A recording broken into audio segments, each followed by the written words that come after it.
product that can be a safe product, just like air travel. Air travel's extremely dangerous if you just don't do the maintenance.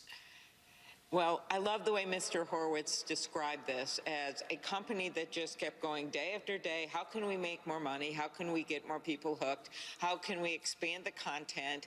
And pretty soon they realized, hey, the more angry content, the more people will read it, and then we can target them with ads and make more money. It was basically that straightforward.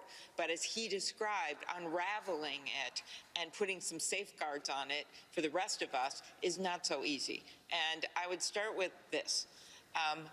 We simply have done nothing in Washington. I've been crying for this, calling for it for years now. We must have a federal privacy law. And we are working on that in the Commerce Committee under Senator Cantwell's leadership. We have to get that done. So when people are asked, do I want my data to be used?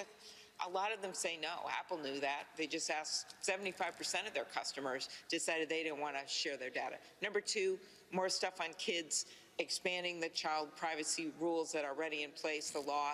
Number three, doing something about the algorithms that was pointed out by Mr. Horowitz, making it more transparent what's happening, and then competition policy. And finally, making them liable for things when there is hate speech and when there's violence and misinformation in the middle of a public health crisis. He's clearly, Mark Zuckerberg himself said he was on pretty much a no apology tour, I believe, a few weeks back. I don't know if that's where he still is. But the point is that I don't think they're going to get there on their own. Well, they absolutely are not. I mean, that's what what the Wall Street Journal is reporting has proven here from inside the company is that Zuckerberg knows. He knows everything. And he doesn't care. He does not care. No. He's not going to do anything to make this product safer for people to use. And whether he intended to have it be unsafe from the beginning, it's really not as relevant to me anymore. What's relevant is that it isn't safe and that they're going to continue doing this until we start passing some laws. You can't have 20% of the economy be tech and then not having passed any privacy laws on the federal level, no changes to competition policy, which I've long been requesting, wrote a book about it, have a major bill I just put out, bipartisan bill on how to stop self-preferencing and some of the other crap that goes on when people are trying to gain a competitive edge. I think people need to stop listening to the over 300 tech lobbyists that are crawling around these halls where I am right now and start listening to the moms and dads in their own states who will tell you that they are desperately trying to figure out how to protect their kids.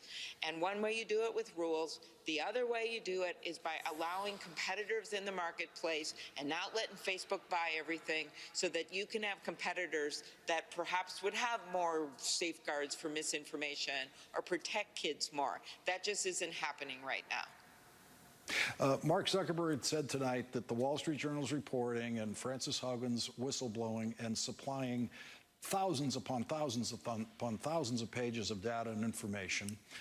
What he says about that is, what we are seeing is a coordinated effort to selectively leak documents to paint a false picture of our company. What is your reaction to that?